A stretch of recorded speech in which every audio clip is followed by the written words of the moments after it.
किसी भी पार्टी के लिए ऐसे जो तमाम कार्यकर्ता हैं जो आप देखें एनसीपी दफ्तर के बाहर हैं, एक सिपाही के तौर पर देखे जाते हैं। महाराष्ट्र में एनसीपी की जो हालत हुई है, इन कार्यकर्ताओं की राय भी मायने रखती है। हम कुछ कार्यकर्ताओं से बात करने की कोशिश करेंगे कि उनका इस टूट पर क्या कहना है। सर, अपनी पहचान बताएं और ये बताएं कि आप अजीत पवार की तरफ है या शरद पवार की तरफ। ये सवाल इसलिए पूछना पड़ रहा है क्योंकि इतनी बड़ी टूट एनसीपी में हुई है, तो लाजमी कि आप लोगों के अंदर भी सवाल चल रहा होगा कि हम किसकी तरफ।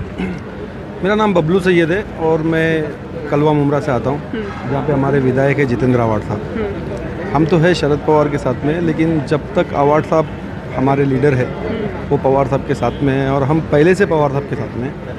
मेरी उम्र जब 18 साल की थी तभी मैंने एनसीपी ज्वाइन किया था। आज मेरी उम्र 40 साल की है, 22 ईयर्स हो गया है और 22 ईयर्स के अंदर हमने पवार साहब को और उनके काम को, उनके मतलब हम लोगों को देने वाले रिस्पांस को, कार्यकर्ता के साथ में एक अच्छा बर्ताव करने पे हम उनके साथ में 22 साल से जुड़े हुए हैं। और आज जब ये अचानक हो गया तो तब हमको भी अच्छा नहीं लग रहा है, बट क्या है। कहाँ है पार्टी? जितने बड़े चुनाव से पहले, लोकसभा विधानसभा चुनाव से पहले निकाय चुनाव आने वाले हैं सब जगह, पार्टी को कितना बड़ा झटका आपको लगता है किससे हुआ है?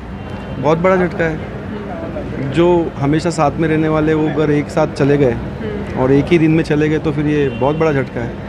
और मेन टाइम पे जब लोगों से लड़ने का टाइम आया, जब पार्टी को सारे लोगों की ज़रूरत थी, उस टाइम पे सारे लोग चले गए। दुख इस बात का है कि कोई दूसरे टाइम पे गए होते तो कोई बात नहीं थी, लेकिन आज जब लड़ाई इतनी बड़ी चालू है, जब देश में पवार साहब जो है सारी पार्टियों को एक साथ में करके सब पूरे देश में मूवमेंट चला रहे, उस टाइम पे उनका साथ छोड़ के चले गए और वो अभी बुजुर्ग हो गए। मतलब अभी 82 साल के पार्टी को खड़ा करने की बात कर रहे हैं। 84 ईयर्स के हो गए और साथ में उनके एक इतनी बड़ी बीमारी उनके साथ चल रही है। मेन ये है कि एक इन्होंने ये जो 40 लोग हैं, इसमें से कई ऐसे लोग हैं जो जवानी से पवार साहब के साथ में जुड़े थे और उन्होंने अचानक में छोड़ के चला गया। मतलब किस पे भरोसा करना चाहिए कि नहीं करना चाहिए राजनीति में। अब मैं 40 साल का हूँ और 22 साल से इस पार्टी से जुड़ा हूँ। आधी उम्र इस पार्टी को दे दिया और कोई मतलब अपेक्षा इस पार्टी से थी नहीं। बस इतना था कि लोगों के साथ में अच्छा काम करती थी। पवार साहब जो थे वो अच्छे थे, हमारे विधायक आवाड साहब जो थे वो अच्छे थे। उन्होंने कलवा मुमरा के लिए बहुत काम किया पिछले 15 सालों में। वो देख के ऐसा लगता था कि नहीं ठीक है, ये देश के लिए ये पार्टी ठीक है, इनकी कोई लालच नहीं है। लेकिन ये बाकी के जो लोग चले गए, ये शायद किसी लालच से गए या इनको पब्लिक की फिक्र नहीं है जिन्होंने इनको चुन के दिया, ईडी का डर हो, पता नहीं। ये लोगों ने जो भी किया ये एक बुजुर्ग इंसान के साथ में गलत किया। मतलब कोई ऐसा किसी के साथ में कर सकता है क्या? मतलब मेरे माँ बाप ने मुझे इतने साल से पाला और एक साथ में मैं अपनी घर को छोड़ के चला जाऊँ जब मेरे माँ बाप को मेरी ज़रूरत है।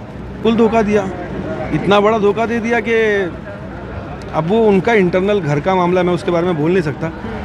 लेकिन मुझे ऐसा लगता है कि बीमार 84 ईयर्स के आदमी को संघर्ष करने इन लोगों को नहीं लगाना चाहिए था।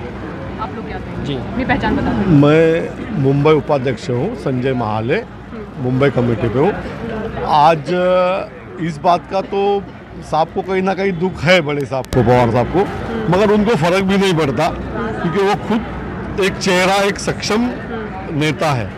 ग्रास रूट के जितने भी कार्यकर्ता है उस बात से वो नाराज थे और उसी टाइम पे शायद अजीत पवार जी को कुछ लगा होगा कि भाई मेरे साथ कुछ अन्याय हो रहा है, या तो पहले से उनका षड्यंत्र था, इससे पहले भी उन्होंने कोशिश की थी क्योंकि उनको। आप लोगों को लग रहा था कि ऐसा होगा, करेंगे ऐसा अजीत पवार? हाँ, ये तो 100% पता था। ये तो काफी टाइम से पता था कि ऐसा होने वाला है करके, बट इतना मतलब इतने टाइम पे आके ये होएगा ये नहीं पता। ऐसे वक्त 2-3 महीने से इन लोगों के प्लानिंग थे, बट ये कि वो सामने नहीं आते, वो वक्त देख रहे थे कौन सा वक्त इनको बेहतर मिलेगा, वो वक्त पे चलेगा। आप लोगों के लिए अब चेहरा कौन है? अगर मैं पूछूं कि एनसीपी में अब आप लोगों के लिए चेहरा जब तक पवार साहब है ना, पवार साहब आज जिंदा है।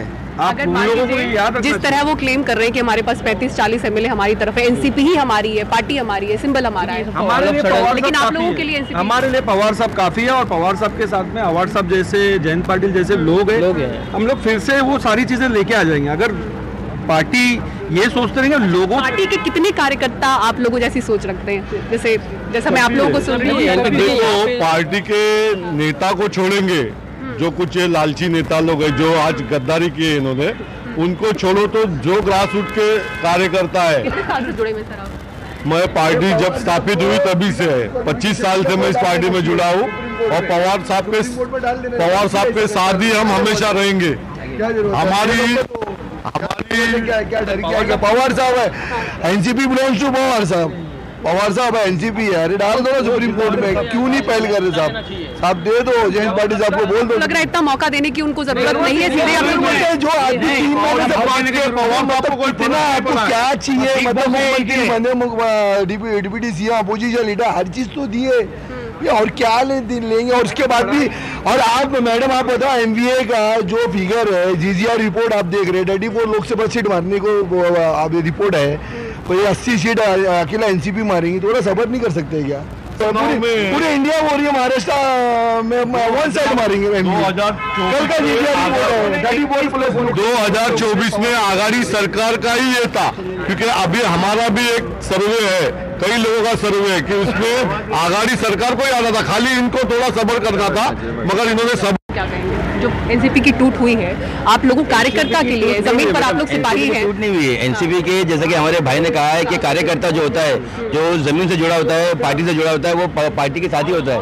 नेता लोग यहाँ जाने से पार्टी खत्म नहीं होती है, पार्टी अपनी जगह पे होती है। पार्टी की मजबूती आप देख रहे हैं कि आज अगर अजीत दादा पवार गए हैं तो पवार साहब ने जो है विरोधी पक्ष नेता जो है हमारा नेता डॉक्टर जितेंद्र अवार्ड सबको बनाए, पार्टी में फूट नहीं हुई है कुछ नेता जाने। मैं एक तेवर हमेशा से देखती रही हूँ महाराष्ट्र की पार्टियों में, एनसीपी ने भी वो तेवर दिखाए हैं कि जो भी पार्टी के विरुद्ध जाके इस तरह से काम करता है, एक रोष नजर आता है कार्यकर्ताओं में। आप लोगों में कितना रोष है? रोज तो है ना मैडम, कल से आप देख रहे हो यहाँ पे कि कल से हम लोग तो मुमरा से, हम लोग डॉक्टर जितेंद्र अवार्ड साहब के जो है कॉन्स्टिट्यूंसी से बिलोंग करते हैं। कल से पूरे थाना से, मुमरा से और बॉम्बे से जितने कार्यकर्ता है इकट्ठा हो रहे हैं। कल रात में हम लोग 4 बजे तक यहाँ पे थे, आज सुबह से पूरी पब्लिक वापस जाए यहाँ पर है। तो इसका मतलब ये है कि कार्यकर्ताओं में जो शांत भी रहने के लिए कहा गया कि किसी तरह का रोष न दिखाएं, किसी तरह ने हमारे को ये आदेश दिया है कि शांत रहने का आदेश दिया गया है। हमारे आक्रोश होने से तो वापिस आने वाले नहीं, ये तो अभी क्या है, न्याय प्रतिक्रिया है, लोगों के हिसाब से जाना है। और मैं ऐसा कार्यकर्ता मैं पवार साहब से रिक्वेस्ट कर रहा हूँ कि डिस्क्वालिफिकेशन के लिए सुप्रीम कोर्ट में आप न्यायपालिका को अप्रोच कीजिए ना, क्यों नहीं आप कर रहे? हम लोग चाहते हैं जो गद्दार उनको उनकी जगह दिखाइए। 19 लोग हारे, 21 लोग लास्ट टाइम 2019 के चुनाव में पवार साहब को छोड़ के गए थे, उसमें से 19 लोग हारे। और ये पवार साहब है, NCP is equal to Pawar साहब। थैंक यू दादा, थैंक यू।